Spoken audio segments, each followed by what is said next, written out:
All right. Good morning, everybody. Um, start off with we had a great weekend. It was kind of fun to start the conference with the two new opponents in Cal and Stanford, and then obviously a huge win for us on Sunday against Stanford, who was ranked third. Just good to see us play great against a great team and kind of redeem ourselves from the performance a week ago against Nebraska. So proud of us and how we rebounded from that. Looking forward to this coming weekend with Clemson and Georgia Tech. Both very solid teams. Georgia Tech's ranked in the top 20. And they always play great against us. And they have, two of the really premier outsides in the conference. So that should be a really fun matchup on Sunday. Coach, will the match on Friday interfere with Charity Looper being able to do the dunk contest for Louisville Live? That would be something to see. With how well she's been playing, though, I mean, she just Yes. showed out, obviously, 18 kills in that last game against Stanford.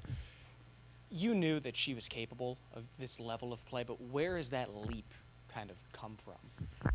I think it comes a lot from, experience and just being in our program for her second year. And she had a great summer, worked really hard. And, she's also been working on more than just physical, just her mental game. And I think that's showing. And I watched her post-game interview on ESPN, and, she was just talking about the belief in herself and the confidence in tackling this year because it's her last year. And, she's gone through a lot to make it through her career, injury-free. And so just really proud of what she's been doing lately.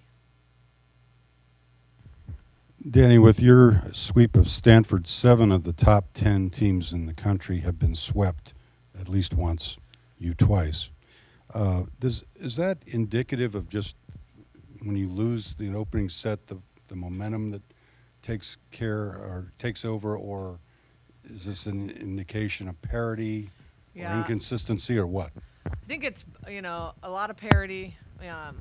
I think coaches around the country before the season even started were talking about just how many great players there are this year. And it being the last year of kind of the COVID seniors, you have a lot of fifth-year players that are exceptional, and they're spread out. Not one team doesn't have like 5 of them. You see 1 or 2 on each of these top teams.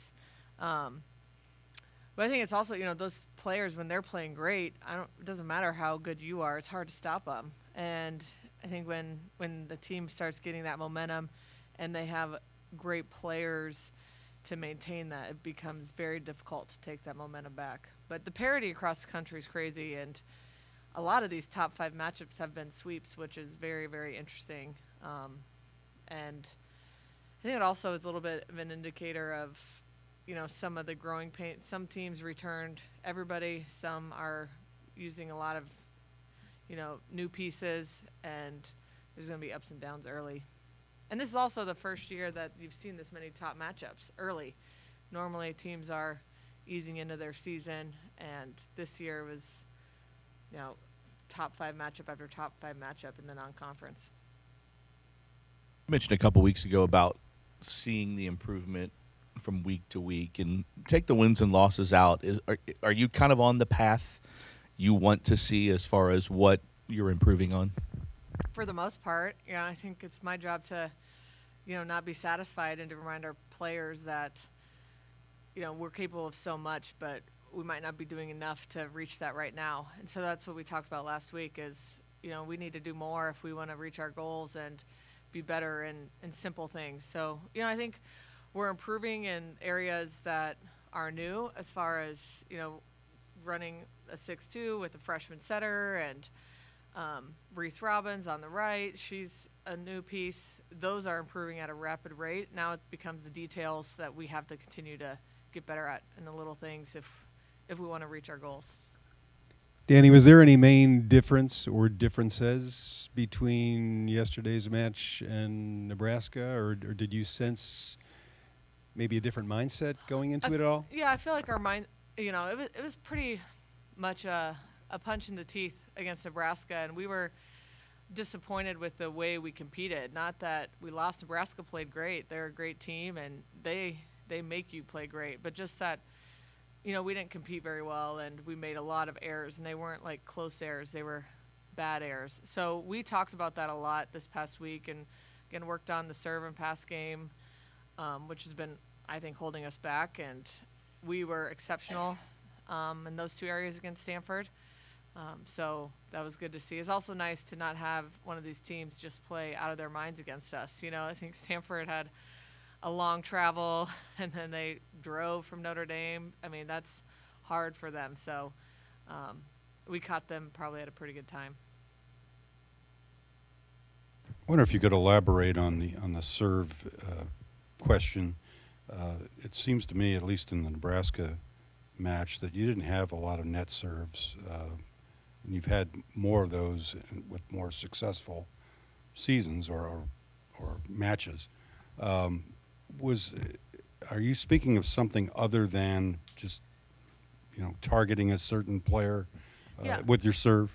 Yeah, I think that's what we have to get better at is, we as coaches, we have a certain way we want to attack a opponent from the service line. And you saw against Nebraska, the libero passed the majority of the balls. So that's poor serving on our part because we let their libero take so many of the serve receive balls. So we want to be able to hit the players that we're trying to hit, but also keeping it at a, you want to be at, a 2 air to 1 ace ratio is very, very good against a great team. And I think we were at like 0 aces and 12 airs, so that's not good. So just continue to get better, not only just making serves and making them tough, but being able to control where we're serving and who we're serving to.